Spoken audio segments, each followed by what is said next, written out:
They always told me that a woman's life ends when her youth fades, but I discovered in the most overwhelming way that the heart doesn't age. It only slumbers, waiting for the perfect storm to wake it up.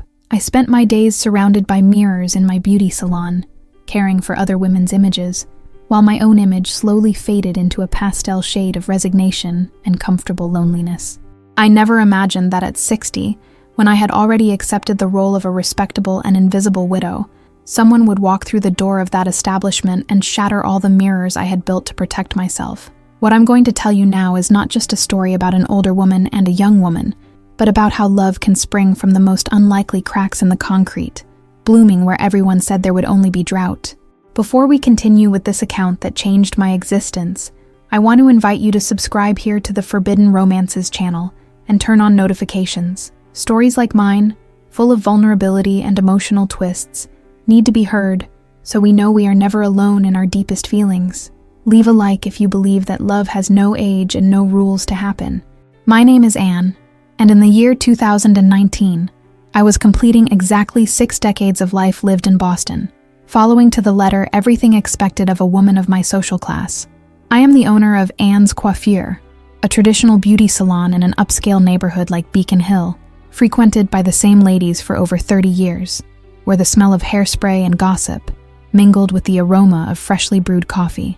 Since my husband passed away 10 years ago, my routine became a Swiss clock of precision and silence, where I woke up, prayed, worked, and returned to a house that was too big and too empty. I was Mrs. Anne, the impeccable woman in the beige blazer, who smiled politely and listened to clients' problems without ever sharing her own, because I learned that women like me shouldn't be a bother. The salon was my kingdom, a place of neutral colors, soft lights, and whispered conversations about grandchildren, trips to Europe, and pumpkin pie recipes. My hands, although starting to show the first marks of time and small aches in the joints, were still firm and agile with scissors and brushes. I prided myself on that order, on that predictability that kept me safe from any strong emotion that might destabilize my blood pressure or my morals. I firmly believed that I had already lived everything I had to live, and that the rest of my days would be just a quiet wait for the end, sitting on the porch watching life go by outside. However, there were moments, usually on rainy Tuesday afternoons, when I looked at myself in the shampoo bowl mirror and felt a tightness in my chest that no doctor could diagnose. It was a feeling of being trapped inside my own skin, as if the real Anne were screaming for help beneath those layers of foundation and compact powder. I tried to drown out that inner voice by turning on the radio to a classical music station or organizing the nail polishes by shade for the 1,000th time, from lightest to darkest. The loneliness wasn't just physical. It was an absence of touch, of a gaze, of being recognized not as an institution, but as a human being who breathes and feels. It was on a Friday afternoon, one of those where the New England sky decides to dump buckets of water, that the bell on the glass door rang in a different way, more urgent and less ceremonious. I was at the counter, checking the next week's schedule, when I looked up and saw a figure standing on the doormat, soaked from head to toe, clashing completely with everything that existed in that environment. It wasn't one of my usual clients with their designer umbrellas and drivers waiting in the car. It was something that seemed to have brought the storm inside my climate-controlled sanctuary. She was a young woman, couldn't have been more than 25, wearing a soaked black leather jacket and heavy combat boots that left watermarks on my immaculate porcelain floor. Her hair was extremely short, in a modern cut, and bleached to an almost white platinum shade, contrasting violently with her dark clothes and pale skin. But what made me hold my breath wasn't the clothes or the hair. It was the tattoos covering her neck and rising up near her ear, complex designs that I, in my conservative ignorance, always associated with delinquency or rebellion without a cause. Sally, my manicurist and right hand, stopped filing Mrs. Celia's nails and gaped. With that judgmental look we learned to disguise very poorly. The silence that settled in the salon was heavy. Only the sound of drops falling from the girl's clothes to the floor broke the awkward stillness. I felt my defensive instinct arm itself, ready to say we didn't have an opening, or that perhaps she had entered the wrong place, seeking shelter from the rain, and not a beauty service. I adjusted myself in the chair, smoothed my blazer, and prepared my best professional and distant tone of voice to dismiss that intruder. But before I could open my mouth, she smiled, and it was a smile that disarmed all my rigid posture, an open smile full of teeth, with a dimple in her chin that gave her an almost childlike air. She walked to the counter, ignoring the disapproving looks of the other clients, and rested her tattooed hands on the glass, leaving a trail of moisture. Her scent reached me before her words, a curious mixture of rain, peppermint, and something metallic I had never smelled before, invading my personal space impregnated with lavender. "Good afternoon. Would you have an opening for a cut?" Her voice was husky but incredibly polite, using the respectful tone I required, but with a lightness I was unfamiliar with. "I know I look like a drowned rat without an appointment, but my hair needs a miracle, and they told me you're the best in the area." I was paralyzed for a few seconds, taken by surprise by the compliment and the audacity of that presence so vibrant in my gray world.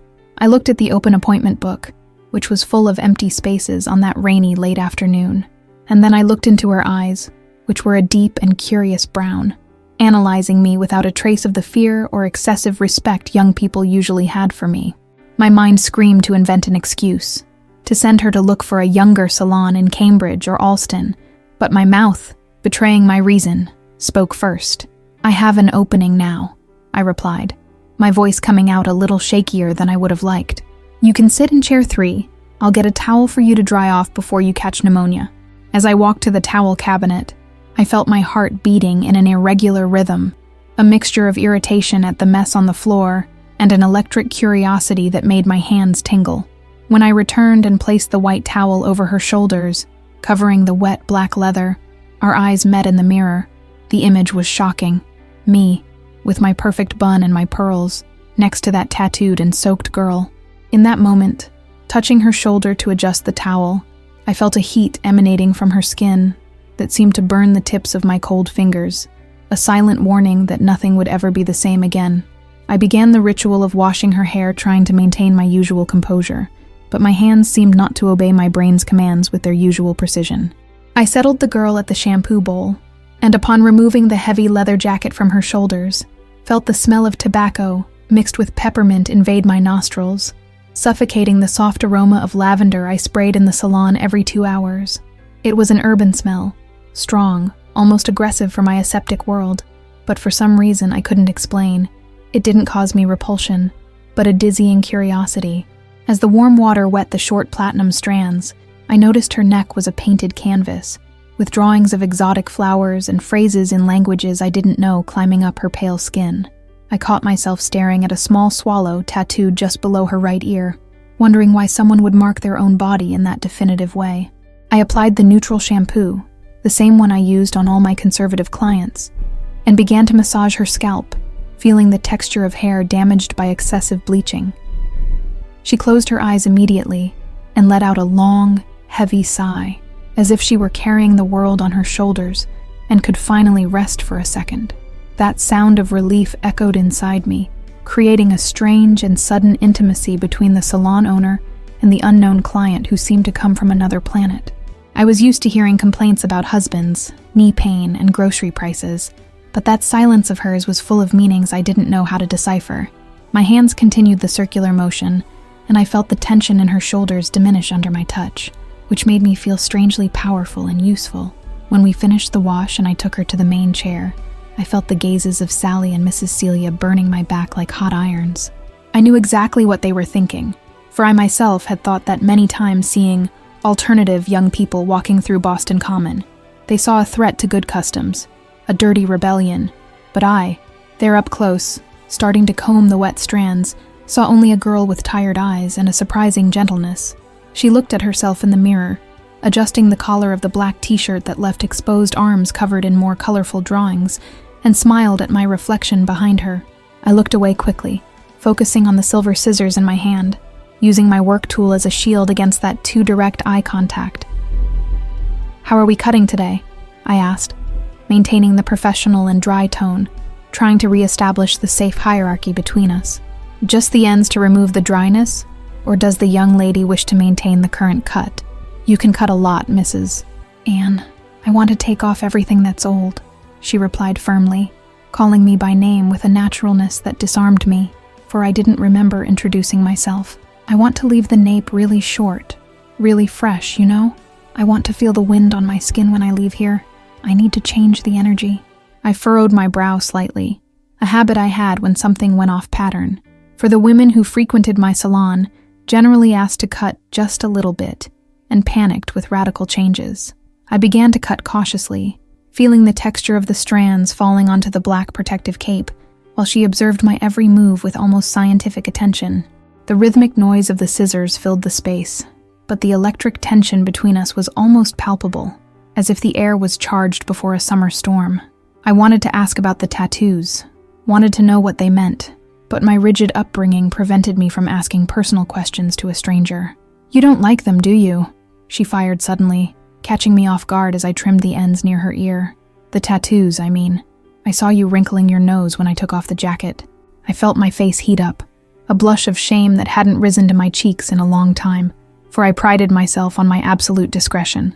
I stopped the scissors in the air for an instant, searching for a polite answer that wasn't a complete lie, but also wasn't offensive. I was a 60-year-old woman, raised to be pleasant, and being caught in a silent judgment made me uncomfortable and vulnerable before that girl. "It's not that I don't like them, my dear," I replied, choosing words with the care of someone walking on eggshells. "It's just different from what I'm used to seeing around here. In my time and in my circle, marking the body like that was something unthinkable, almost a taboo." She laughed, a low, husky sound that made her chest vibrate slightly against the back of the chair. "The body is like a diary, Mrs. Anne," she said, looking into my eyes through the mirror with an intensity that made me waver. "Every drawing tells a story, a pain I overcame or something I love. It's better to leave the marks on the skin, where everyone sees, than to keep everything in the heart until it rots, don't you think?" That sentence hit me like a punch in the stomach, for it described with surgical precision exactly what I had done throughout my entire adult life. I had kept pains, griefs, and desires in locked boxes inside me, keeping my skin clean and my appearance impeccable, while inside I often felt hollow. I stayed silent for a few seconds, concentrated on finishing the nape cut, feeling her warm skin under my cold fingers, a proximity that made me dizzy. "Lucy," she said suddenly, breaking my melancholic daydream. "My name is Lucy. I'm a tattoo artist. I have a studio just over in Back Bay." "Anne," I replied automatically, although she already knew, feeling that exchange of names sealed some kind of secret pact between us. "Nice to meet you, Lucy." I finished the cut, drying the strands with the dryer and styling them with a pomade to give the messy effect she wanted. Something modern I rarely did. When I took off the cape, she stood up and ran her hand over her freshly shaved nape, closing her eyes and smiling with genuine pleasure that lit up her face. She seemed so free, so much the owner of herself in that simple gesture, that I felt a sharp pang of envy, or perhaps it was admiration, mixed with the fear of that freedom. She paid in cash, crumpled bills she took from the pocket of her tight jeans, and left a generous tip that I tried to refuse, but she insisted with a wink. As she walked to the door, putting on the leather jacket again, and preparing to face the rain that had diminished to a fine drizzle, I felt the salon environment suddenly become grayer and quieter. Before leaving, she turned, with her hand on the doorknob, and cast me a last look, defiant and sweet at the same time. "Your hands are very light, Anne," she said, omitting the Mrs. this time, which made my heart give a strange leap in my chest. "I think I'm going to need to come here more often for you to take care of me." When the door closed, taking with it the smell of rain and peppermint, I stood in the middle of the salon, broom in hand, staring into the void. Mrs. Celia cleared her throat in the corner, ready to start bad-mouthing the tattooed girl, but I pretended I didn't hear and went to the back to put away the towels. I still felt the heat of Lucy's skin on my fingertips, a phantom sensation that would accompany me for the rest of that lonely night in my huge house. I didn't know it yet, but that haircut had been the first thread pulled from a ball of yarn that would unravel the entire tapestry of my perfectly organized life. The following weeks dragged on with torturous slowness, except for Fridays, which began to shine on my mental calendar like lighthouses amidst the fog. Lucy kept her promise and returned, not just to cut her hair, which had barely grown, but to get a deep conditioning treatment, shape her eyebrows, or simply to have a coffee at the end of the day. Her presence in the salon became a sacred and disturbing ritual, altering the controlled atmosphere of my work environment. Gradually, I found myself doing something I hadn't done in years. I started looking at myself in the mirror with a critical and vain eye before she arrived. I swapped the pale nude lipstick I had used my whole life for a slightly more vivid coral shade and started letting down my rigid bun, letting a few strands fall onto my neck in an unconscious attempt to appear less severe, less Mrs. Anne. Sally, my oldest employee, was the first to notice the change, of course, for nothing escaped the eyes of that woman who lived to observe other people's lives. One afternoon, while I was touching up that new lipstick in front of the bathroom mirror, she leaned against the door frame with her arms crossed, and that corner-of-the-mouth smile that always preceded a venomous comment. She said I looked like a teenager getting ready for a first date, and that color didn't match the sobriety the clients expected of me. I felt a chill down my spine and replied dryly that I just wanted to freshen up my appearance, but inside, I knew she had touched an open wound. I was dressing up for the tattooed girl, and that was pathetic and terrifying at the same time. When the doorbell rang promptly at 5 o'clock, my heart raced in that irregular rhythm that was becoming habitual. Lucy entered, bringing with her the vibrant energy of the street, wearing a vintage rock band t-shirt and ripped pants, contrasting violently with the sterile environment of the salon. She smiled when she saw me, and that smile seemed to illuminate the dark corners of my tired soul. She sat in the swivel chair, spinning once like a child, and said my lipstick was beautiful, that it highlighted the color of my eyes, completely ignoring the unspoken rules that employees and clients shouldn't have such intimacy. That day, while I applied a clay mask to her face, our conversation stopped being about the weather or traffic and plunged into deeper waters. Lucy asked me, with that disconcerting frankness of hers, if I was happy, if the life I led was the life I had chosen, or the one that was left for me. I stopped with the brush in the air, feeling the weight of that simple question crush my chest. I replied, stuttering a little, that happiness was a matter of peace of mind and duty fulfilled, repeating the speech I had memorized for myself for decades. But she opened her eyes, stared at me fixedly, and said that peace wasn't the same thing as happiness, and that I had a sad shine in my gaze she knew well. I tried to change the subject, nervous about the depth of her analysis, and asked about her work at the studio, trying to divert the focus from me. She began to speak passionately about art, about how to transform pain into drawing, and I stood there, listening to her husky voice, mesmerized by the way her hands gestured in the air. It was an absurd contrast. Me, a 60-year-old widow, conservative and demure, drinking in every word of a 24-year-old woman who lived in a world I judged to be chaotic and ruleless. But strangely, it was by her side that I felt more understood than in all the years of marriage to my late husband, who had never asked me if I was truly happy. The tension in the salon increased with each visit, fueled by Sally's disapproving looks, and the whispers of regular clients who didn't understand what that strange girl was doing there every week. But I couldn't stay away. The loneliness of my life was beginning to be filled by her voice, and the idea of spending a Friday without seeing her caused me physical anguish. I found myself counting the hours, the minutes, inventing excuses to stay late at the salon in the hope she would pass by, even if just to give a quick hello. On that specific day, when we finished the appointment, Lucy took my hand to thank me, a simple gesture that lasted a second longer than socially acceptable. Her hand was warm, rough in some spots because of the work with tattoo machines, and the contrast with my thin, cold skin was stark. She squeezed my fingers lightly and said I should let my hair down more often, because I looked beautiful that way. I withdrew my hand quickly, as if I had received a shock, and saw Sally observing everything through the reflection of the large mirror, with an expression of pure scorn. When Lucy left, leaving behind that deafening silence, I sat in the chair she had occupied, still feeling the heat of her body on the upholstery. The smell of peppermint hung in the air, mocking my attempt to maintain order. I looked at my reflection, at the coral lipstick, at the loose hair, and didn't recognize the woman staring back at me. I was changing. I was melting inside, and for the first time in many years, I was afraid of what the future held for me, because I knew I wouldn't be able to go back to being the statue of ice I was before Lucy entered my life. The approaching weekend seemed like a vast and lonely desert without the promise of her presence, and I realized, with growing panic, that I was starting to live only for those Friday moments. There are memories that don't stay etched in the mind like movies, but rather on the skin, like invisible scars that burn every time the weather changes, or loneliness tightens its grip. I used to think touch was the least dangerous sense of all, As it required a proximity I always knew how to avoid with my rigid posture and crossed arms.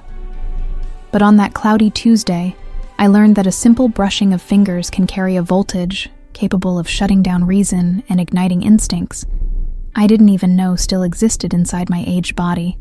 The warm water running between my fingers and her hair was the conductor of an electric current that shook the foundations of my safe world, transforming a routine act of hygiene into a mute and terrifying confession. The salon was strangely quiet that late afternoon, with the fine rain outside driving away the usual clientele and creating a bubble of acoustic isolation around us. Lucy had arrived earlier, with that tired look of someone who pulled an all-nighter working on some complex drawing and asked only for a relaxing wash, foregoing the cut or elaborate blowout. I led her to the shampoo bowl, that more reserved corner of the salon, where the light was purposely lower to relax the clients. As she settled into the reclining chair and tipped her head back into the cold ceramic bowl, I felt the air become dense, as if all the oxygen in the room had been sucked out. She closed her eyes immediately, letting out that characteristic sigh that always disarmed me, and left her neck totally exposed, vulnerable to my razor or my care. Her skin in that region was pale and soft, contrasting with the black ink of the tattoos that climbed up the side of her neck like wild ivy invading a white wall. I turned on the faucet and tested the water temperature on my wrist, an automatic gesture from years in the profession, but my hands were trembling slightly. When the water began to wet the platinum strands, darkening them instantly, the smell of almond shampoo mixed with her natural skin scent, creating an intoxicating fragrance that made me dizzy. I began to massage her scalp with slow, circular movements, trying to focus only on the technique, the correct pressure of the fingers, the cleaning of the strands. But it was impossible to ignore the physicality of that moment, her absolute surrender to my hands, the blind trust she placed in me by closing her eyes like that. I felt her breathing slow down under my touch, her chest rising and falling in a calm rhythm, and with each exhalation of hers, I felt my defenses crumble a little more. I wasn't Mrs. Anne, the respectable widow anymore. I was just a woman touching another woman, feeling life pulse beneath her fingertips. At a certain moment, my hand slipped from the top of her head to the nape of her neck, that sensitive region just behind the ears where the skin is thinner and warmer. It was a movement that should have been purely technical, part of the relaxing massage, but my fingers lingered there longer than necessary, tracing the outline of the swallow tattoo. I felt the texture of her skin, the pulsation of the carotid artery beating strong against my thumb, and a sudden heat rose up my arms, radiating to my chest and my belly. It was a sensation I hadn't felt in decades, a violent awakening of a part of me I thought dead and buried along with my husband. Lucy didn't pull away. On the contrary, she tilted her head slightly toward my hand, pressing her skin against my fingers, seeking contact with a subtle urgency. She let out a low moan, almost imperceptible, a sound of pure pleasure and relaxation that echoed in the silence of the salon like thunder. That sound was the trigger.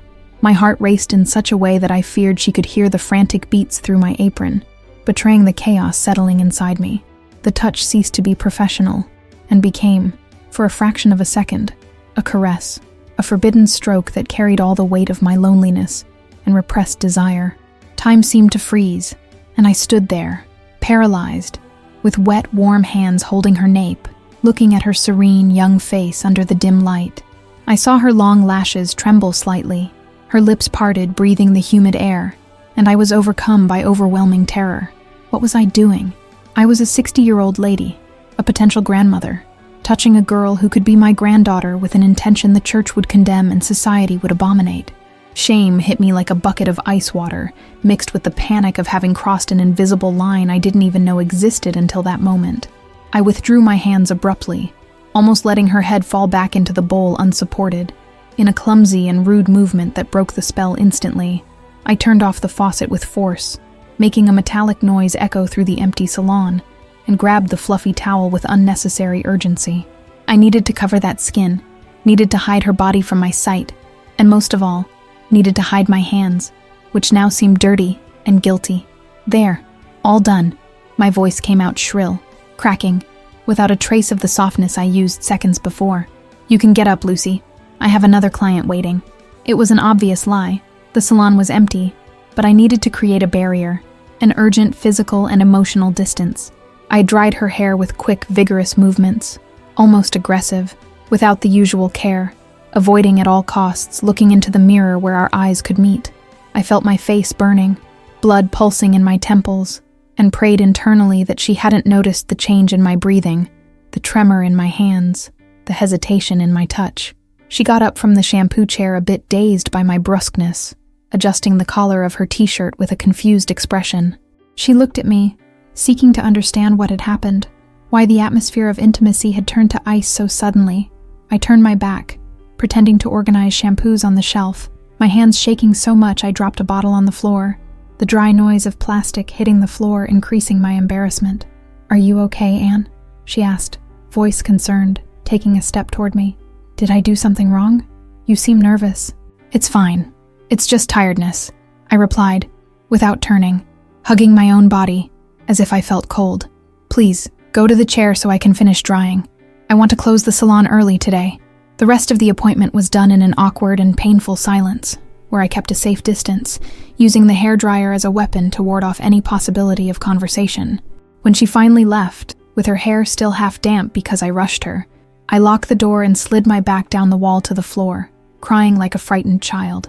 I looked at my hands, the same hands that had cared for so many people, and felt afraid of them for the first time, because they had dared to desire something that didn't belong to me, something forbidden that now threatened to destroy all the artificial peace I took a lifetime to build. Fear is a cruel architect, capable of raising reinforced concrete walls around a heart in a matter of seconds. In the days following that incident at the shampoo bowl, I dedicated myself to building an impenetrable fortress around me, using the bricks of my rigid morality and the cement of my respectable widowhood. I convinced myself, with the obstinacy of someone trying to believe a comforting lie, that what I felt was just a momentary weakness, a delusion caused by exhaustion and late menopause. I needed to exorcise Lucy's presence from my thoughts, needed to purify my hands that still seemed to tingle with the memory of her skin, and the only way I knew to do that was by returning to the cold safety of my rules and religious rituals. That week, I went to Mass at the neighborhood church every day at 6 p.m., kneeling on the hard wooden pew and praying the rosary with an almost desperate fervor. I looked at the image of the Virgin Mary on the altar, with her blue mantle and serene gaze, and asked forgiveness for thoughts I didn't even have the courage to vocalize in confession. I wiped dust from my late husband's picture frame on the living room shelf with manic dedication, talking to the black and white photo as if he could absolve me, reaffirming aloud that I was a serious woman, a family woman who didn't have time for adolescent daydreams. I clung to my identity as Mrs. Anne, like a castaway clings to a plank in the middle of the ocean, using my age and social class as shields against the emotional storm Lucy represented. When Friday arrived, I was armed and prepared for battle. I wore my most conservative suit, a gray, straight-cut set that covered my body like armor, and tied my hair in a bun so tight it actually hurt my scalp, leaving no strand loose to suggest any kind of lightness. I erased the coral lipstick from my life and went back to the almost invisible nude shade, forbidding any trace of vanity that could be interpreted as an invitation. I instructed Sally to book 2 extra overlapping appointments at the end of the afternoon, creating a work barrier that would prevent me from being alone with Lucy, ensuring the salon was full of witnesses to my impeccable conduct. Lucy entered the salon 5 minutes late, bringing with her a radiant smile and a small package wrapped in brown paper in her hands. She seemed not to have noticed, or chosen to ignore, my coldness at the last meeting, and walked toward me with that contagious energy that always made the air vibrate. She was wearing a simple white t-shirt and jeans, and the shine in her eyes was of genuine expectation, as if she were eager to reunite with a dear friend. I was at the register, pretending to check receipts, and felt my stomach churn with guilt, but I maintained my rigid posture, not even lifting my eyes from the paper when she approached the counter. "Hi, Anne," she said excitedly, placing the package on the glass. "I brought you a gift. Passed by a bookstore downtown and saw this book of poetry. Remembered you mentioned you liked reading old stuff." I stopped writing and raised my head slowly, adjusting my glasses on my nose to create an intellectual distance between us. I didn't smile. I didn't thank her with the warmth she expected. I looked at the package as if it were a dangerous object, a time bomb about to explode my reputation. "Good afternoon, Lucy," I replied with an icy voice, using the formal tone I reserved for telemarketers. "I appreciate the kindness, but I cannot accept gifts from clients. It creates an intimacy that isn't professional and can generate misunderstandings. Her smile faltered, like a light flickering before going out, and confusion took over her face. She withdrew the hand that was extended, visibly disconcerted by my brutal rejection disguised as professional etiquette. "But it's just a book, Anne. It's a token. Nothing wrong with it," she tried to argue, her voice losing a bit of strength. "We talk so much," I thought. "We talk while I perform a service, my dear." I cut her off, the word dear coming out of my mouth with a bitter taste of condescension. "Here is a work environment. I have a reputation to uphold, and it doesn't look good for me to be chatting and exchanging gifts in the middle of business hours. The other ladies might feel slighted. Please, sit in chair 4. Sally will wash your hair today. My schedule is too full to attend to you personally." It was a low blow, and I knew it the moment I saw her eyes water slightly. I was outsourcing her appointment, demoting her from the category of my special client to just another one in line, and doing it in front of everyone. Sally, who heard everything closely, could barely disguise her triumphant smile at seeing the teacher's pet being put in her place. Lucy took the book back, clutching it against her chest as if wanting to protect the object from my coldness, and nodded silently, swallowing the public humiliation dry. She walked to the indicated chair with slumped shoulders. All the light and liveliness drained from her body in a matter of seconds. I saw, through the mirror reflection, her sitting down and looking at the floor, biting her lower lip to hold back tears. My heart ached as if it had been torn in half, a sharp physical pain that almost made me run over there and beg forgiveness on my knees. I wanted to hug her, wanted to say that book was the sweetest thing anyone had ever given me. But fear was greater than incipient love. I needed to be cruel to be saved. I needed to hurt her so she would stay away and let me rot in peace in my safe loneliness. During the entire time she was there, being attended to by Sally's heavy and indifferent hands, I kept myself busy with useless tasks, arranging towels that were already folded and talking loudly with Mrs. Celia about the parish novena. I forced shrill laughs, made comments about the morals of today's youth, performing the role of the conservative old woman with dedication worthy of an Oscar. I felt Lucy's gaze on me, a gaze not of anger, but of deep and disappointed sadness, like someone watching an idol fall from a pedestal and break into 1,000 pieces of common clay. When she got up to leave, her hair still damp because she declined the blow-dry, she passed by the register to pay. She didn't look me in the eyes this time. She left the cash on the counter, no tip, and without the usual smile. "Thank you, Mrs. Anne," she said softly, going back to using the Mrs. that placed an abyss of generations between us. "Sorry if I bothered you, ma'am. It won't happen again." She left the salon carrying the book back, and the doorbell sounded like a funeral toll. I stood there, holding her money in trembling hands, feeling a victory that tasted like ashes in my mouth. I had gotten what I wanted. I had re-established order, driven away temptation, and guaranteed my social security. The clients went back to talking. Sally made a joke about people who don't know their place, and the world returned to its normal axis. But inside, as I put the bills in the drawer, I felt a terrible cold, an anticipated winter that froze my bones, and realized that the wall I built to protect myself had left me, in reality, completely alone on the inside. The week following my cruel demonstration of professionalism was, without a doubt, the longest and grayest of my life. The salon continued operating with its usual efficiency. Clients came and went. Money came into the register. But I felt like a ghost haunting my own business. Lucy's absence was a black hole sucking all my energy. I looked at the glass door every 5 minutes, expecting to see the leather jacket and the easy smile. But all I saw was the street's monotonous traffic and my own bitter reflection in the glass. Guilt was a constant companion, whispering in my ear that I had been a coward, that I had hurt someone who only offered me kindness, all in the name of a hypocritical morality that didn't keep me warm at night. I was safe inside my wall, yes, but I was freezing to death. It was on a Thursday, close to lunchtime, that she reappeared, but there was none of that vibrant light that used to emanate from her. Lucy entered the salon without looking sideways, walking with dragging, heavy steps, as if carrying chains on her ankles. She wasn't wearing her colorful or provocative clothes. She had on a huge gray hoodie, with the hood pulled over her head, hiding her face in platinum hair. When she lifted her face to speak to the receptionist, I saw the state she was in. Her eyes were swollen and red, her skin pale in a sickly tone, and her lips trembled uncontrollably. It wasn't the confident and modern young woman who defied my conventions. It was a broken, helpless girl. looking for a safe harbor in the middle of a personal storm. In that instant, all my Mrs. Anne posture, all my rigidity, and all my fear of others' judgment evaporated like smoke. I didn't think about Sally, didn't think about Mrs. Celia, didn't think about what the priest would say. I just saw a person suffering, and that person was someone who had touched my heart in a way no one else could. I came out from behind the counter almost running, forgetting my knee pain and my studied elegance, and went to her before any employee could intercept her with bureaucratic questions. When I got close, she looked at me with a vulnerability so raw it took my breath away, and whispered my name with a choked voice, like a cry for help. "Anne," she said, and collapsed. She didn't faint, but her legs gave way, and I held her by the arms, feeling her body tremble violently against mine. The smell of peppermint was faint, covered by a smell of sadness and old crying.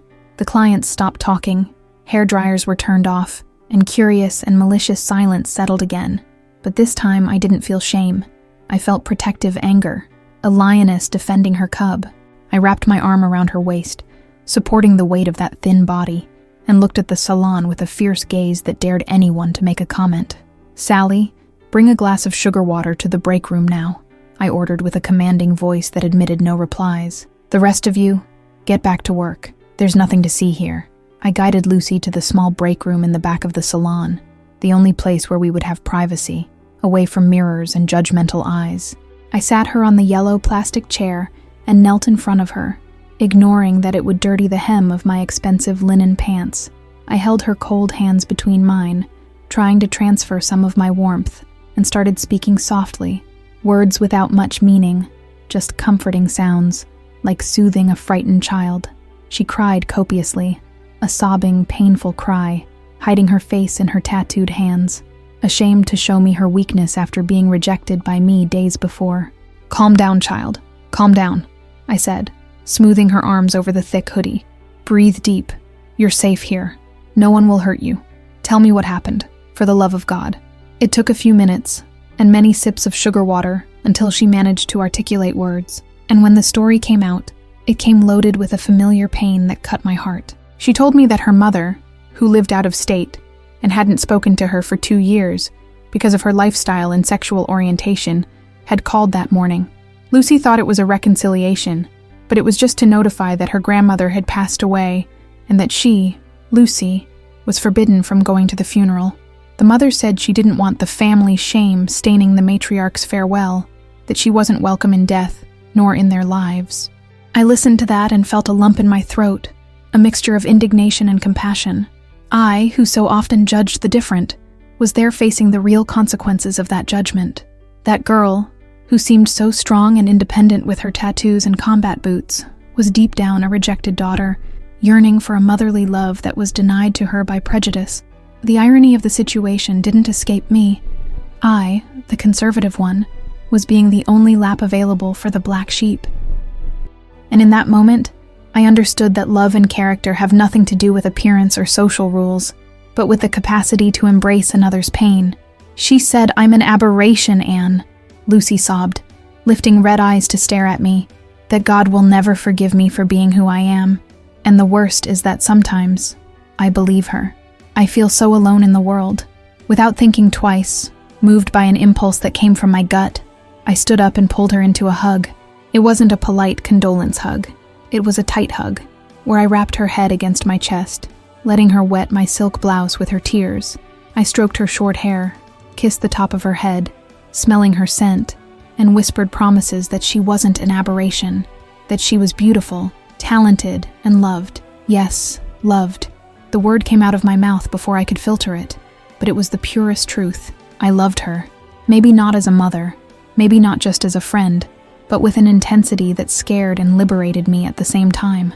"You are not alone," I said firmly, holding her face between my hands and forcing her to look at me. "Forget what she said.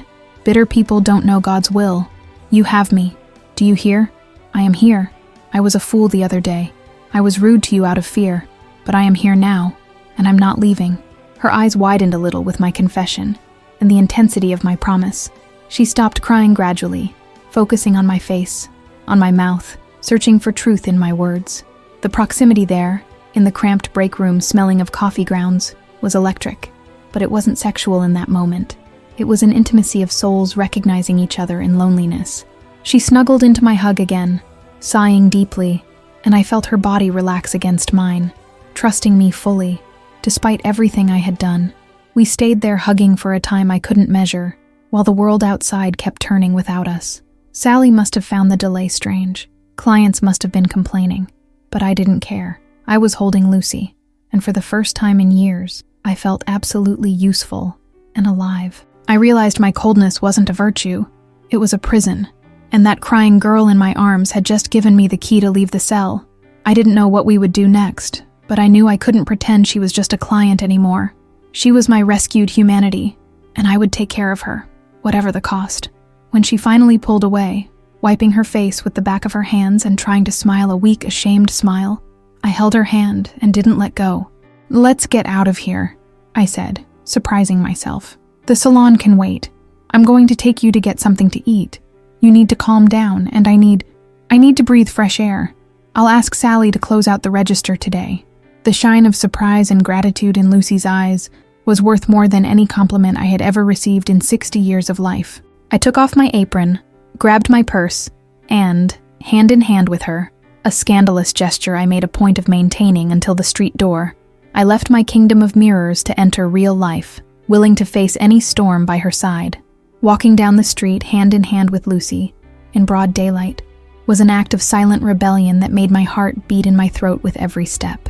I felt the curious glances of pedestrians, the veiled judgment in shop windows, but paradoxically, I had never felt so light. I took her to a traditional bakery in the neighborhood, a place with lace tablecloths and fine china cups, where time seemed to have stopped in the 50s. It was my territory, a safe and predictable environment, but seeing her there, with her gray hoodie and swollen eyes, contrasting with the ladies in pearl necklaces at neighboring tables, made me realize how small and suffocating my world was. I ordered a hot chocolate and a slice of cake for her, watching her eat with a childlike voracity, as if that sugar were the only fuel capable of keeping her standing after the trauma of family rejection. While she ate, color returned to her pale cheeks, and the defiant shine returned, albeit timidly, to her brown eyes. We talked about trivial things at first, but soon the subject drifted to art, the only thing that seemed to keep her soul anchored in reality. She told me about how drawing saved her in adolescence, how skin was the only place where she felt she could leave a permanent mark in a world where everything and everyone seemed to abandon her. I listened fascinated, resting my chin on my hand, completely forgetting that I had a business to run and a reputation to maintain. There, at that corner table, I wasn't the widow or the businesswoman. I was just a woman being seduced by another person's passion for life. "Anne," she said suddenly, wiping a drop of chocolate from the corner of her mouth with the back of her hand. In a casual gesture I found adorable. "I want to show you something. You were so amazing to me today. No one has ever stood up for me like that. I want to take you into my world, want you to see where I create." The invitation hung in the air, loaded with expectation and danger. Going to her tattoo studio meant crossing the final frontier, leaving the neutral ground of the street, or my salon, and entering her sanctuary, a place I imagined to be dark, noisy, and full of people who would look at me funny. My first internal reaction was panic, the instinct to invent an excuse about a vendor waiting or a sudden headache. But then I looked into her eyes, which shone with fragile hope, and realized that refusing that invitation would be rebuilding the wall I had just torn down. I couldn't do that to her, and being honest with myself, I didn't want to. Curiosity was greater than fear. "I would love to see your studio," I replied, surprising myself with the firmness of my own voice. "But I'm warning you now, I'm not getting any skull tattoos today." She let out a loud laugh, that husky laugh that made heads turn in the bakery, and held my hand across the table. "I promise I won't get near you with a needle, unless you ask." She winked, and I felt that familiar shiver go up my spine. We paid the bill and took a cab to Back Bay, the bohemian area of the city where nightlife pulsed, and social rules seemed more flexible. During the ride, I looked out the window watching the landscape change. Sober residential buildings gave way to bars with sidewalk tables, graffiti-covered walls, and groups of young people with colorful hair and eccentric clothes. I felt like a fish out of water, an intruder in an ecosystem not made for 60-year-old women with low-heeled shoes and classic leather bags. Insecurity began to gnaw at my stomach. What was I doing? I was old enough to be these people's mother. Would Lucy be ashamed to arrive with me there? The cab stopped in front of an old townhouse, painted matte black, with a purple neon sign on the facade that said, Ink and Soul. The sound of heavy rock leaked through the open windows, mixing with traffic noise. Lucy got out of the car with natural agility, seeming to grow 2 inches as soon as she stepped on the sidewalk of her territory. She opened the door for me, making a theatrical bow, and I took a deep breath, adjusted my blazer like it was armor, and entered, leaving behind the sunlight and my comfort zone. The interior of the studio was an assault on the senses. The walls were covered in framed drawings of dragons, serpents, realistic faces, and mesmerizing geometric shapes. The smell was an intense mixture of hospital disinfectant, sandalwood incense, and strong coffee. The music was loud, a distorted guitar that made the floor vibrate beneath my feet. There were 3 tattooed guys working on other tables, and a girl with piercings all over her face was at the reception. Everyone stopped what they were doing and looked at the door when we entered. The silence that followed the music was awkward. I felt their gazes scanning me, judging my uptown lady clothes, my rigid posture, my age. I felt tiny, displaced, a relic of a past time lost in the future. "Guys, this is Anne," Lucy announced with a voice full of pride, putting her arm around my shoulders without caring for their opinion. "She's the salon owner who saved my hair and, today, saved my day. Treat her like a queen, or you'll answer to me." The guys smiled and nodded, murmuring respectful greetings, and the tension dissipated a little, but I still felt like a stranger in the nest. Lucy guided me through the main hall to a smaller room in the back, separated by a red velvet curtain. It was her private space, her personal atelier. When she turned on the soft yellow light, the rock noise was muffled outside, and I found myself surrounded by a private and intimate universe. There were sketches scattered all over the table, art books, colored inks, and on the main wall, a series of delicate drawings that seemed to clash with the aggression of the rest of the place. "Welcome to my chaos," she said, opening her arms and spinning in the middle of the small room. "This is where I spend most of my life. This is where I am myself." I walked slowly around the room, observing the details. There was no dirt or mess. There was a fascinating creative order. My eyes stopped on a drawing taped to the wall with masking tape, still unfinished. It was a pencil sketch of a female face, with soft lines and a melancholic look that seemed strangely familiar to me. I moved closer to see better and felt my heart stop for a second. It wasn't just any face. It was my eyes. It was the curve of my chin. It was me, seen through her lenses of admiration, portrayed not as an old lady, but as a woman full of mystery and beauty. Did you draw me?" I asked, voice coming out in a trembling whisper, unable to look away from the paper. Lucy approached from behind me, so close I could feel the heat of her body on my back, although she didn't touch me. "I draw what I find beautiful, Anne," she whispered near my ear, her husky voice causing a shiver that went down to my heels. "And since I walked into that salon, I can't get your face out of my head. You have an elegant sadness that fascinates me. I wanted to capture that before you changed." I turned to face her, trapped between the drawing table and her body. The space was tight, the air charged with the smell of ink and sexual tension. In that environment, surrounded by her art, I no longer saw the age difference or the social abyss. I saw only a talented woman who truly saw me, who saw beauty where I only saw wrinkles and tiredness. The studio, which minutes before seemed like a hostile and frightening place, suddenly became the most romantic and dangerous setting in the world. "Lucy," I began to say, not knowing exactly what I was going to speak. Maybe a warning, maybe a thank you. But she placed her index finger on my lips, asking for silence. Her gaze dropped to my mouth and back to my eyes, a silent invitation that made my legs tremble. I was in her territory now, playing by her rules, and for the first time in 60 years, I didn't want to run away. I wanted to stay, wanted to see how far that newfound courage could take me, even knowing the price to pay could be too high for my unprepared heart. That moment in the studio, surrounded by the smell of ink and the music vibrating in the walls, was like waking up on an alien planet, where gravity worked differently. Lucy moved her finger away from my lips slowly, leaving a trail of phantom heat on my skin, and smiled with a sweetness that disarmed all my initial panic. She invited me to sit on a worn leather sofa in the corner of the room, a piece of furniture that had seen better days. full of colorful blankets and velvet cushions. I, who always demanded impeccable cleanliness and perfect ergonomics from my salon chairs, settled into that old sofa as if it were a throne, feeling strangely honored to be received in her private sanctuary. She pulled up a rolling stool and sat facing me, knees almost touching mine, creating a bubble of intimacy in that small space. Lucy began to show me her portfolio, turning the pages of a huge binder with the reverence of someone handling sacred texts. They were drawings of frightening complexity, phoenixes rising from ashes in shades of orange and blood red, ocean waves in 1,000 shades of blue, enchanted forests that seemed to breathe on paper.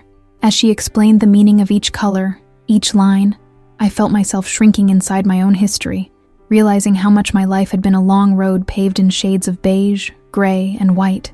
Everything is so alive, I murmured, running my fingertips over a drawing of a carnivorous flower. My whole life was focused on not drawing attention, on being discreet, on not making noise. I look at this here and feel like I lived inside an old television, in black and white, while the world outside exploded in colors I didn't even know existed. Lucy stopped turning the pages and looked at me with that serious intensity she sometimes assumed, ignoring the noise of tattoo machines in the next room. Black and white has its beauty, Anne. It's classic. It's timeless, she said, defending my monotonous color palette. But no one should be forced to live without color out of fear. Why do you hide so much? Who told you that you need to be invisible? Her question opened a floodgate I had kept closed for 40 years. There, before that girl who was young enough to be my daughter, I confessed things I had never said even in the church confessional. I spoke about my marriage, a lukewarm and respectable union with a good man, but who never looked at me with passion, who never saw me as a woman, but only as the wife, the housewife, the mother we couldn't be. I told how I buried my desires along with him, wearing mourning not just in clothes, but in my soul, believing my turn to feel had already passed, or that perhaps it had never existed. I spoke about the salon, about how I built that empire of beauty for others, while I myself felt I was crumbling inside, spackling the cracks with rice powder and fake smiles. My voice cracked a few times, and I needed to stop to breathe, expecting her to get bored with the laments of a lonely old woman. But Lucy didn't move. She stayed there, chin resting on her hands, drinking in my every word, as if it were the most fascinating story she had ever heard, validating my pain with her respectful silence. "You are not invisible to me, Anne," she said softly, reaching out to touch my knee covered by linen pants. "From the day I walked into the salon, I saw a strength in you that scared me. You have an elegance that intimidates, but you have a sadness in your gaze that makes one want to take care of you. You think you're gray, but I see you in purple, in gold, in noble and deep colors." I felt my cheeks burn, not from shame, but from a raw emotion I couldn't name. No man had ever described me that way. For my husband, I was Anne, the efficient companion. For society, I was the respectable widow. But for Lucy, I was noble colors. I was gold. Those words entered my chest and began to heal wounds I didn't even know were still open. "I'm old, Lucy," I countered, trying to bring reason back to the table, pointing to the wrinkles around my eyes. "My skin doesn't have your vitality anymore. I'm full of marks, spots, time. How can you see color in this?" She smiled, got up from the stool, and went to a shelf, picking up a bottle of gold ink. She returned and placed the bottle in my hand, closing my fingers around the cold glass. In Japanese art, when valuable pottery breaks, they fix the cracks with gold. They call it kintsugi. The idea is that the piece becomes more beautiful and valuable, precisely because it has been broken and repaired. Your story, Anne, your marks, your time, that is your gold. A blank canvas is boring. A canvas with texture, with history, that is art. You are art. I stared at the ink bottle in my hand, eyes misty, feeling the weight of that comparison. I had never felt so seen, so valued, so real. The feeling of inadequacy I felt entering the studio had disappeared completely. I no longer felt like an intruder in her world. I felt like a guest of honor. We ordered a pizza, which we ate right there, on the studio sofa, using paper napkins and drinking soda straight from the can. It was the tastiest meal I had had in years, much better than the lonely and silent dinners in my huge dining room. We laughed, got our fingers greasy, talked about music. She tried to convince me to listen to a rock band, and I promised I would try if she listened to an Ellis Regina record. Night fell outside, and the movement in the studio decreased. The other tattoo artists left, saying goodbye to me with friendly smiles, already used to my incongruous presence on that sofa. Only the two of us remained, in the half-light of the back room, wrapped in a time bubble where the age difference didn't exist. I looked at Lucy, with her platinum hair shining under the yellow light, and felt immense gratitude for her having insisted on me, for having broken my wall with her colorful stubbornness.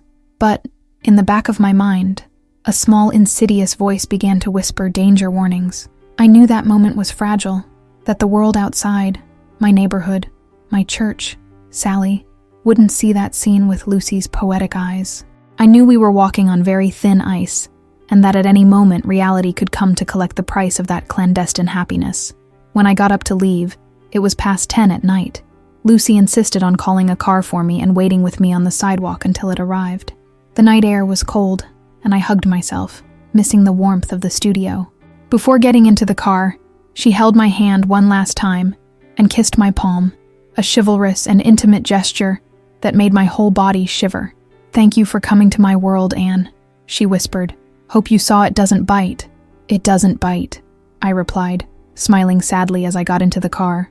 "But it's addictive, and that's what scares me." As the car drove away, taking me back to my silent and safe house, I looked back and saw her silhouette under the purple neon waving. I was returning to my black and white world, but now I carried stains of gold ink on my soul, and I knew I would never again be able to look in the mirror and see only Mrs. Anne. I was irrevocably changed, and the storm I feared was about to break over us.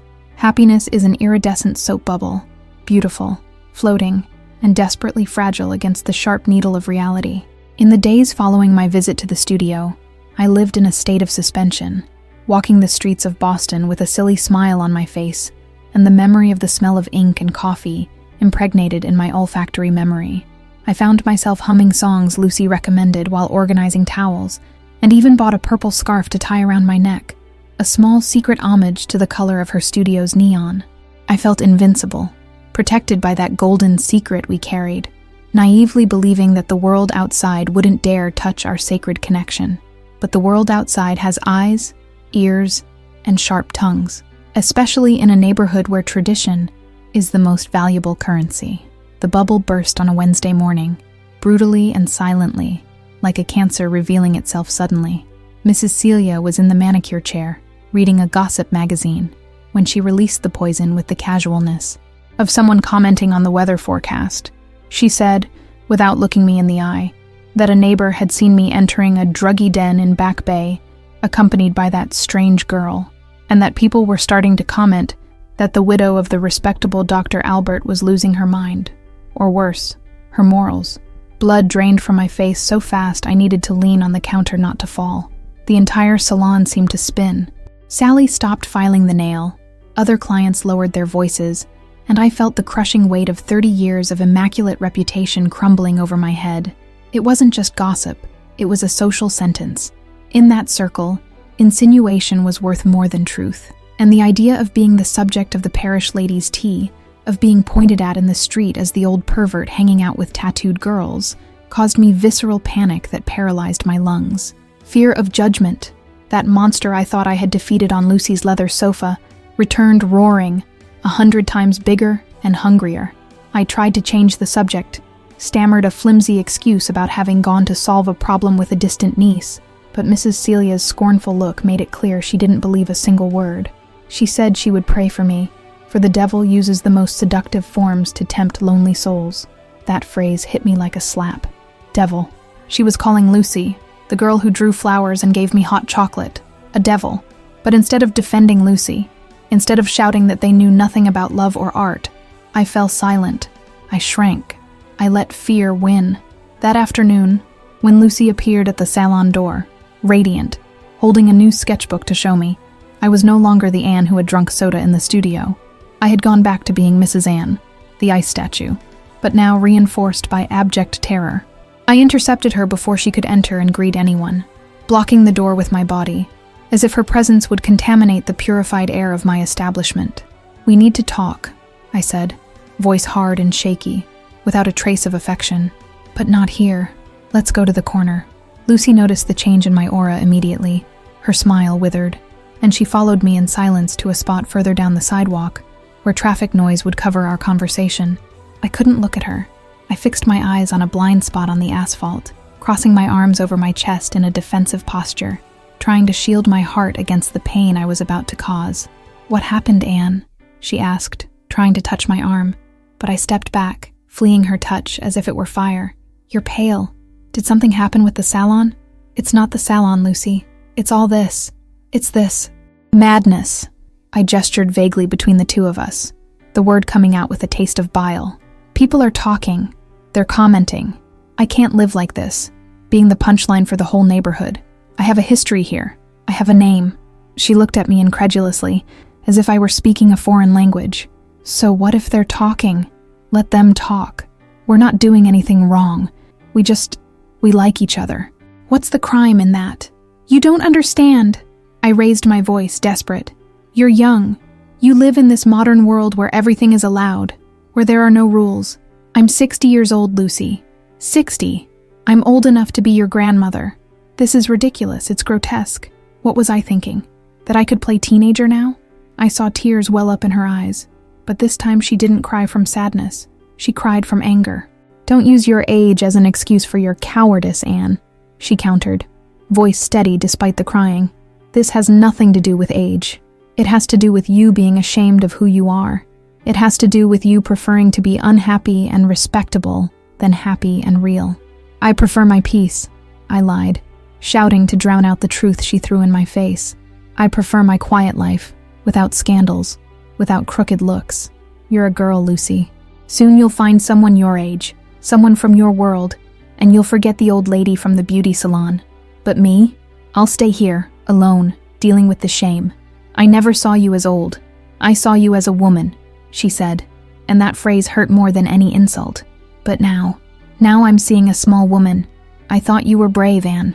Thought you were the golden woman in my drawing. But you really are gray. You chose to be gray." That was the end. I felt as if she had ripped my heart out of my chest with her bare hands. I wanted to scream that I loved her, that I was doing that because I was afraid of destroying her with my heavy baggage, but pride and panic kept me silent. I needed her to hate me, needed her to go away and never come back, so I could resume my mediocre and safe life. "Go away, Lucy," I whispered, exhausted. "Please, don't come back to the salon. Find another place. We have nothing left to talk about." She stood looking at me for a long minute, etching my face in memory, perhaps looking for some sign of regret, some crack in my armor. When she saw I wouldn't yield, she wiped her tears with her hoodie sleeve, straightened her posture, and nodded, with a dignity I would never have. "Goodbye, Mrs. Anne," she said, emphasizing the Mrs. with a definitive coldness. "I hope your reputation keeps you warm at night."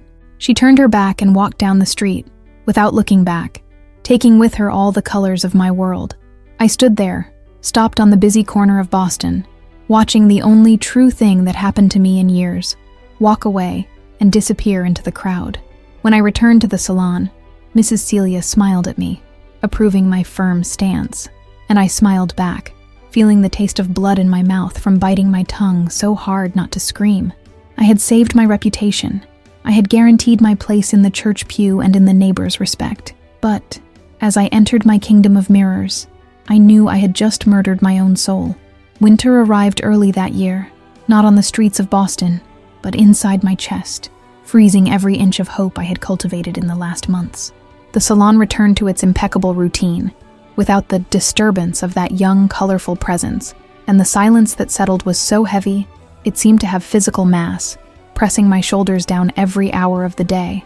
Clients continued talking about soap operas and recipes, dryers continued humming, but to me, everything sounded muffled and distant, as if I were watching my own life through thick, dirty glass.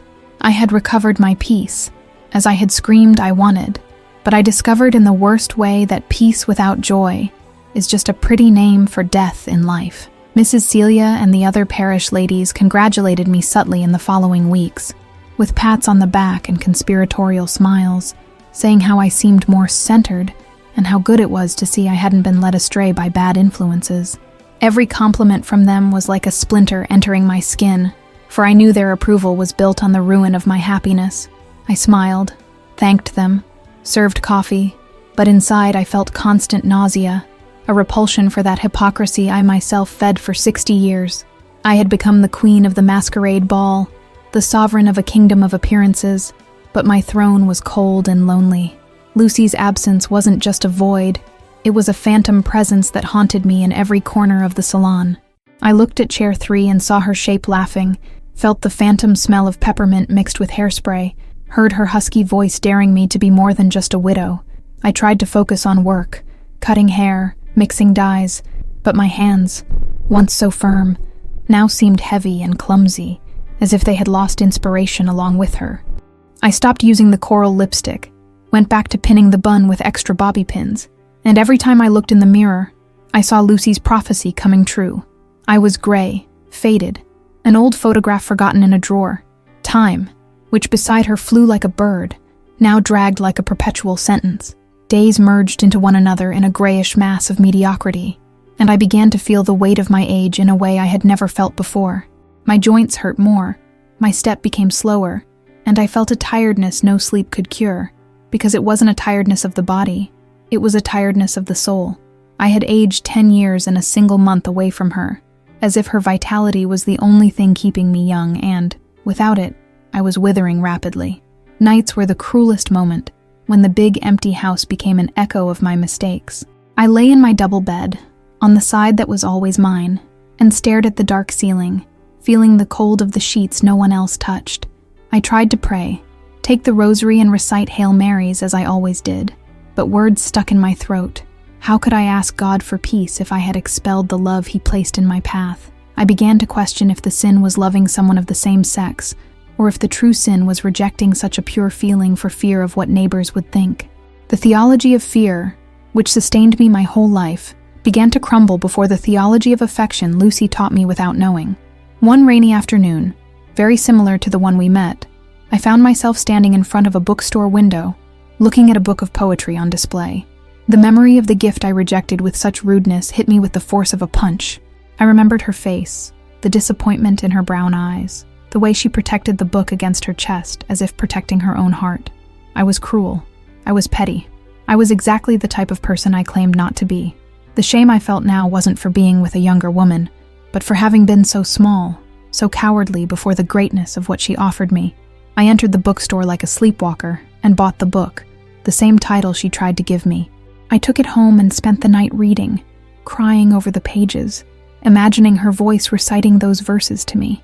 Every poem spoke of love, loss, courage, and every word was a mirror reflecting my cowardice. I realized I was saving my life for a future that might never arrive, or for a final judgment that might be much more about love than rules. I was 60. How much more time did I have? 10 years? 20? And was I going to spend all that time worrying about Mrs. Celia's opinion? Anger began to replace sadness. Anger at myself, anger at society, anger at that damned fear that paralyzed me. I looked at my wardrobe, full of beige and gray clothes, and felt like burning everything. I didn't want to be Mrs. Ann anymore. Mrs. Ann was safe, yes, but Mrs. Ann was dead inside. I wanted to be Lucy's Ann, Golden Ann, Ann who laughed with a mouth dirty with pizza and listened to rock in the back of a cab. I realized reputation is something you take to the grave, but love is the only thing that makes the trip worthwhile. The next day, I arrived at the salon, and for the first time in weeks didn't greet anyone. I walked straight past reception, went into my office, and locked the door. I stared at the phone for hours, rehearsing what I would say, but the fear of being rejected now, of hearing a no from her, stopped me. What if she had already moved on? What if she had found someone young, free, without my tethers? The thought caused me painful jealousy, but also desperate urgency. I preferred to hear a no, and no I tried, than live the rest of my life with this what if hammering in my head. I understood in that silent office that redemption doesn't fall from the sky. You have to go get it with your own hands, even if they are trembling. I couldn't wait for Lucy to come save me again. I had expelled her. Now, it was up to me to leave my ivory tower, descend to the real world, and fight for her. It didn't matter if I became gossip, didn't matter if I lost clients.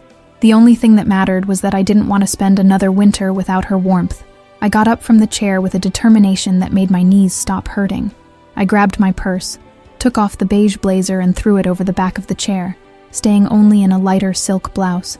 I let my hair down, letting the white strands fall over my shoulders without the prison of bobby pins. I looked in the mirror one last time, not to look for flaws, but to find the woman Lucy saw. She was there, hidden under layers of fear, but she was there. I took a deep breath, feeling air enter my lungs with new clarity, and left the room decided to commit the biggest madness of my life, or perhaps my first act of absolute sanity. I passed Sally on the way out, who looked at me astonished at my disheveled and hurried appearance. "Mrs. Anne, where are you going? You have a client booked in a little bit," she warned, clipboard in hand. "Cancel, Sally," I replied, without stopping walking, feeling indescribable pleasure saying those words. Cancel everything. I have an unpostponable appointment with my life. Rain fell torrentially over Boston, washing dirty sidewalks and turning streets into rivers of mud and haste. Exactly like the day she entered my life. I got out of the cab in front of the old building downtown, a building with appealing facade and colorful tags on the entrance, holding an address written on a piece of paper I found in her registration card at the salon. The driver looked at me with pity or curiosity through the rearview mirror, seeing a well-dressed lady, now with wet hair and running makeup, standing in the middle of a storm in front of a place that didn't match her social class. I didn't care. The cold water soaking my silk blouse seemed to baptize my new skin, washing away the last traces of Mrs. Anne, and leaving only the woman who desperately needed to tell the truth. I rang the intercom with a trembling finger, heart beating in my throat like a caged bird wanting to escape. Her voice answered after 3 long rings, husky and suspicious, asking who it was. When I said my name, there was static silence on the other end of the line, a vacuum of a few seconds that seemed like hours, where I was sure she would hang up on me and leave me there on the sidewalk.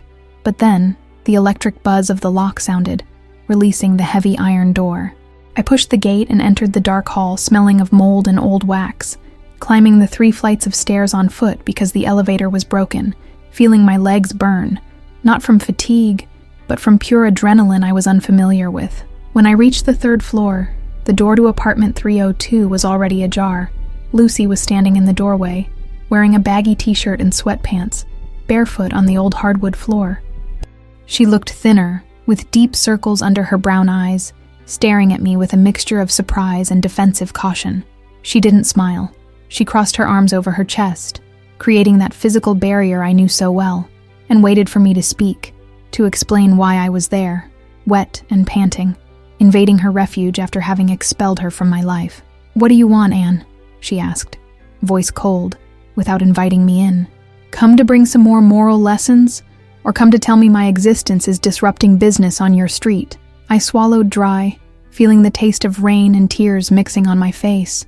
I didn't have a prepared speech, didn't have the polite and educated words I used my whole life to protect myself. "I came to ask for your forgiveness," I said, my voice failing, coming out hoarse and desperate. "I came to say I'm a coward, Lucy. I was a coward because it's much easier to live in gray than to have the courage to face the colors you showed me. I was afraid, had terrible fear of feeling what I was feeling and losing the little ground I thought I had." Her arms uncrossed slowly, and the hard expression on her face wavered for an instant. "You sent me away, Anne. You said you were ashamed of me. Do you know how much that hurt?" "I know, because it hurt me too. Every day, every minute." I took a step forward, ignoring the puddle of water forming around my shoes. "I wasn't ashamed of you. I was ashamed of me. Ashamed of wanting to be happy at 60. Ashamed of desiring someone who has their whole life ahead while I thought mine was already over. But I was wrong. My life isn't over. It only really started when you walked into that salon wet from rain." Lucy sighed, a shaky sound, and stepped back, opening space for me to enter. I entered the apartment, which was exactly as I imagined, full of paintings, plants hanging from the ceiling, vinyl records scattered on the floor, and that unmistakable smell of ink and peppermint that was her signature. She closed the door behind me, isolating the noise of the storm outside, and we stood in the middle of the small room, 2 women separated by decades of life, but united by a magnetism neither of us could deny anymore. "And your reputation?" she asked in a whisper, leaning against the wall and looking at me with those big, intense eyes. "And Mrs. Celia? And the church? And the upscale neighborhood? Are you willing to throw all that away for a tattoo artist?" I walked to her, closing the distance between us until I could see the small ink stains on her fingers. "Damn the reputation," I replied with firmness that came from the depths of my soul. "Reputation doesn't hug me when I get home. Reputation doesn't make me laugh. Reputation is a luxury coffin where I was burying myself alive.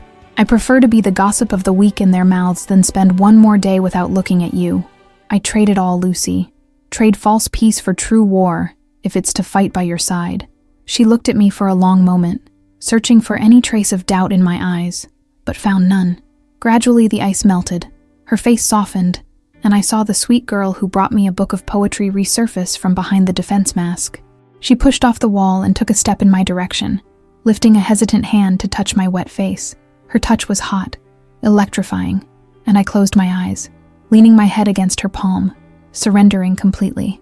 "You're soaked, Anne," she whispered, voice choked, tracing the contour of my jaw with her thumb. "You're going to catch pneumonia like this." "I don't care," I murmured, opening my eyes to focus on her mouth. "I only care about you. Forgive me. Please forgive me for taking so long.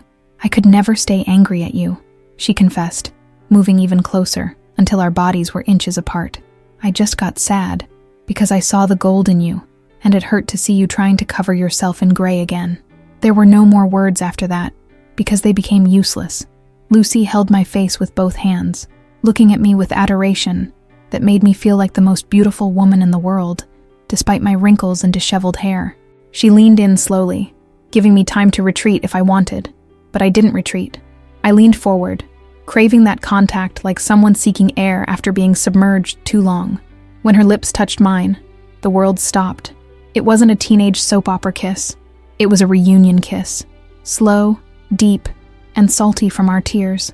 It was the soft touch of lips recognizing each other, a shy dance that soon turned into urgency. I wrapped my arms around her waist, pulling her to me, feeling her young, firm body against mine. And for the first time in decades, I felt alive in every cell of my body. The kiss tasted of rain, forgiveness, and a silent promise that there would be no more goodbyes. My hands, which previously trembled with fear, now roamed her back with possessiveness and affection, groping the reality of that moment. I felt her heart beating strong against my chest, in a rhythm that synchronized with mine, creating music only the two of us heard.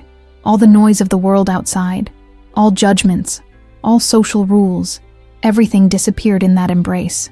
There, in that small, messy apartment downtown, I found my true altar, my true faith. When we separated, panting, foreheads resting against each other, I opened my eyes and saw her smile, that open, dimpled smile I loved so much. She ran a finger over my swollen lips and laughed softly, a sound of pure relief. "Think I'm going to have to draw you again now," she said. "But this time, I'm going to use every color in the box." I laughed, a loose, happy laugh that bubbled up from inside me, and hugged her tight, hiding my face in her neck, smelling the peppermint that would now be the smell of my home. I knew the storm outside hadn't passed yet, and that we would have difficult days ahead when the world found out about us. But in that moment, in her arms, I knew I had enough strength to face any hurricane.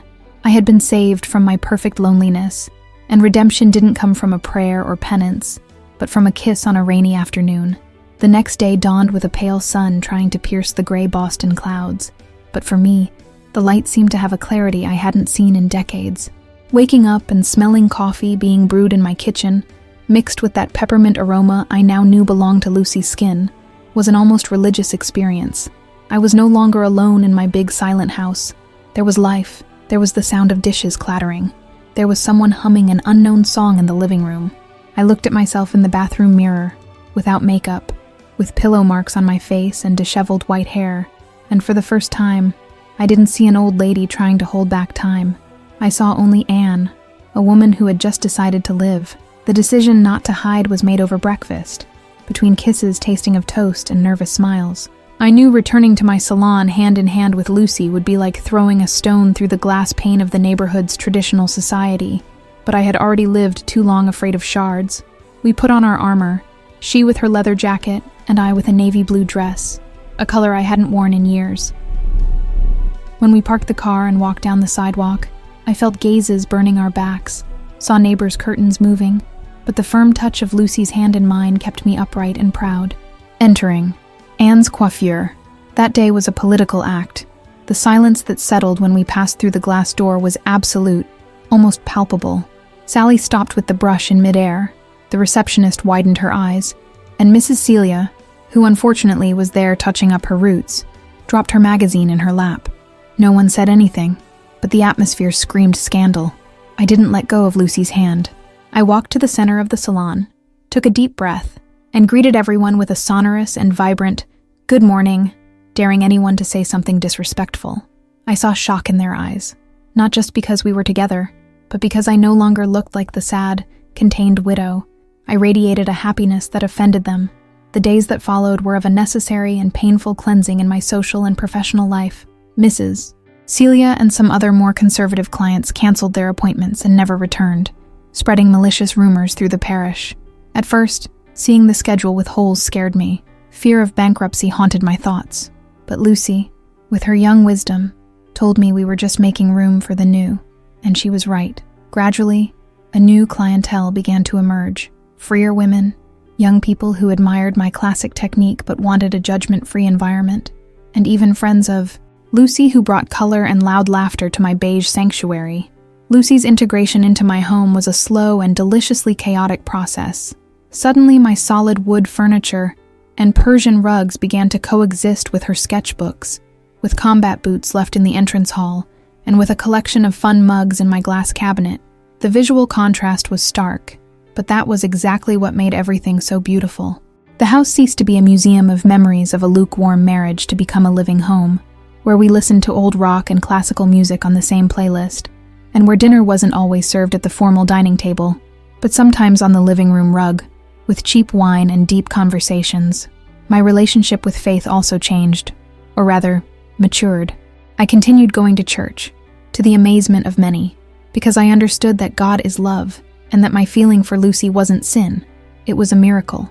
I stopped confessing for loving, and started thanking. Some people moved away from me in the pew at Mass, leaving an empty space around me, but I filled that space with my own peace of mind. I didn't need the priest's or community's approval to know what I lived was sacred. It was enough to look at the way Lucy took care of me when my joint pains attacked, with patience and affection no respectable husband ever had. Lucy also blossomed by my side. The aloof and lonely girl, rejected by her mother, found in me the safe harbor she needed so much. I took care of her, gave the nurturing she was denied, encouraged her art, and watched her gain confidence to exhibit her work. Our relationship wasn't just lovers, it was soul companions, where I offered stability and experience, and she offered me vitality and the courage to break rules. We were the perfect balance between autumn and spring, proving that love doesn't know how to read calendars and doesn't care about counting years. There were difficult moments, of course. We faced whispers in restaurants, disapproving looks in stores, and even the loss of some decades-long friendships. But every external obstacle only served to strengthen the wall we built around our love. This time, not to isolate us, but to protect us. We learned to laugh at others' prejudice, to transform indignation into art and affection. I discovered that freedom has a high price, but the receipt comes with a lifetime guarantee of authentic happiness, and I would pay that price 1,000 times if necessary. Today, when I look in the mirror, I see wrinkles. I see white hair I decided to embrace, but I also see a shine in my eyes I thought lost at 20. I am no longer Mrs. Anne, the widow of the salon. I am Lucy's Anne, the woman who learned to paint life with every color in the box, including the most vibrant and dangerous ones. Lucy tattooed a small swallow on my wrist, matching hers, a symbol of loyalty and returning home. And that is what she is to me, my home, my destiny, and my late revolution. If you are listening to me and think your time has passed, or that happiness is a train you missed at the station of youth, please believe me, it is never too late to reinvent yourself. Love is an unexpected visitor who doesn't ask permission to enter and doesn't demand ID. Open the door, even if the house is messy, even if you are afraid. Loneliness is safe, but love is the only adventure that truly saves us from ourselves. I end my story here, sitting on the porch of our house, watching Lucy draw in the garden while the sun sets over Boston. We are together, we are alive, and above all, we are happy in the most rebellious and sweet way possible. Before I go, I want to make a special request to you who were moved by my journey. we noticed that only 10% of people who watch our content are subscribed to the channel. If we reach 1,000 subscribers, we will release more stories with extra parts, including telling details of my future with Lucy. So, subscribe now and help us continue spreading love that breaks barriers. Until next time.